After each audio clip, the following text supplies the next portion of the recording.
Qolmaka Ray-Ban'lim. Endi biz blogermiz. Takoy jo'stalarni videoga olib chiqamiz dedi. Telefon olamiz. Borib turib qizi, "Voy, siz meni kim deb o'ylayapsiz?" deb gapni turamiz. Bom etadi. Kommentariyada odamlar yozib tashlaydi. "Voy, mana qizni qarayman, qizni qarayman." Ko'pchiligiga qiziqmi? Voy, zo'rlardan topib beraman. Aka sizga. Biz bo'lgan ekanmiz. Voy, bo'ladi, aka. Bosgan, hozirdan. Birinchi videoni hozirdan olish kerak, aka. Men klient bo'laman, siz oluvchi bo'lasiz. Profil topding nomini Instagrammi? Ha, o'ylaymiz.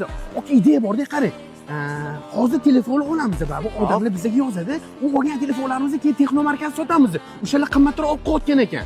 Hamma shunday qo'yotgan ekan. Bo'lib ketamiz. Bo'lib ketaganmiz. Bosga jonim. Aka, qarang, Senga so'radim. men klient bo'lib kelaman. Siz bitta darsga gapiraverasiz, men darsga gapiraman, tushundingizmi? Bo'ldi, ketdi. Sen bilan gaplashishni unutmayman-da. Men sansirab tashlayapsiz.